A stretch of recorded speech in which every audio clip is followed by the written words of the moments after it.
You know what? How am I? I am in the greatest mood and, All right, good. and having the greatest time of my life. I'm glad to hear that. I was looking at you. I was watching this documentary, which I really enjoyed, by the way. So I'm watching your documentary, and there's a video, and it looks old, but I'm not exaggerating. I was confused because I was looking at it, and the guy doing the interview seemed like he was from another time. Yes. But you looked exactly the same, and it turned out it was like more than 20 years ago that interview. Yes. What's going on? Are you taking Gwyneth Paltrow's vitamins? What is happening with you? You know something? I have been taking her vitamins for the last 20 years. I mean, what? That's remarkable. This is why I look like that. But you really have not aged even like a... Do you feel like you've not aged, or do you feel like you look at yourself and go, oh, yeah, I can see a little here, a little there? I mean, I feel like I look pretty young and fresh. You do look young and beautiful. And I feel good. I feel like I got God in me, and it's just shining. Is that what it is? God is shining in you? God. All right. You... Feel the energy!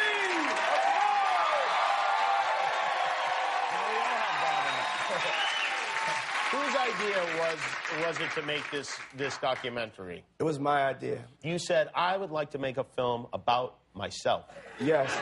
I said to myself, because my belief is so crazy, and I would just talk to God, and he would let me know it was all right when I was coming up. And I said to myself, somebody needs to get the cameras rolling on me, because I think that my life and the things that whatever's going to happen, it could be inspirational. So I started shooting this movie when I was 19. Yeah, you did, really, in a way. One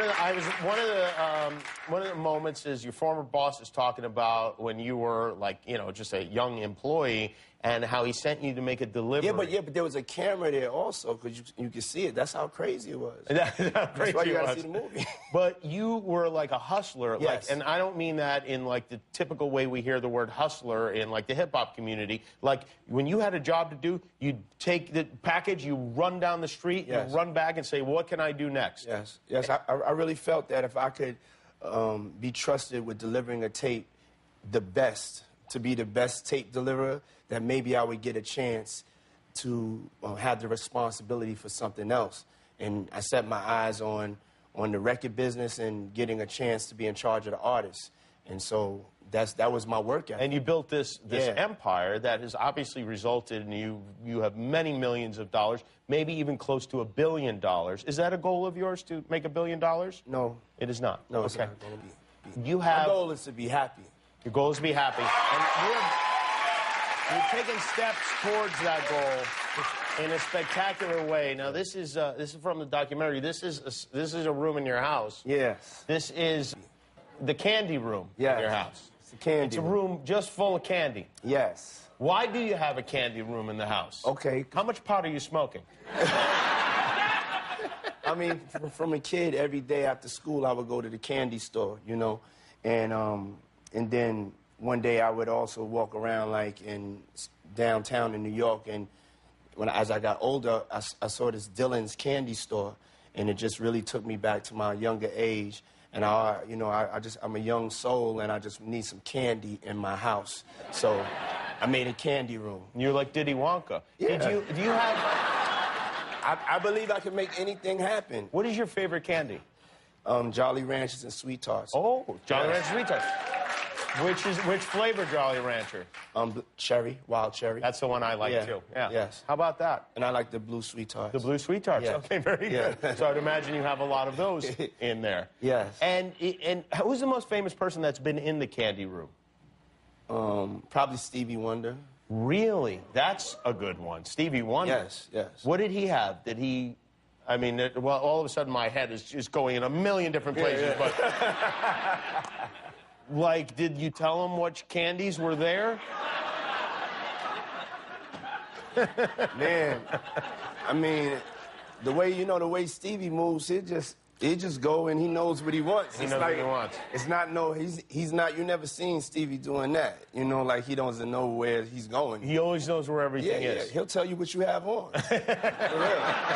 I mean, he's literally told me. Has he really? Yes. He knows like what the material is or what the designer is?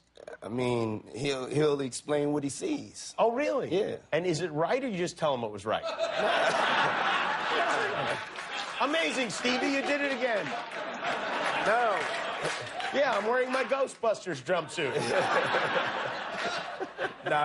No, he's right. He'll say you have on a blue suit and a blue white striped tie right now. A lot of this documentary chronicles you putting together this bad boy reunion concert. Yes. That, well, I think this kind of gives, I think, a little sense of how you do business in general.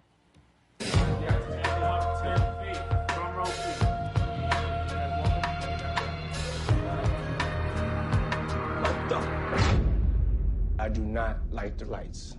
If I had to make a decision right now, I would change the rig right now. I like God light. God's light comes through, it just hits you like it's God's lights. I don't want the Chrysler that looks like the Phantom. I want the Phantom. You want the Phantom? Do you have the Phantom? Yeah. I mean, my life has been something that I think can inspire dreamers.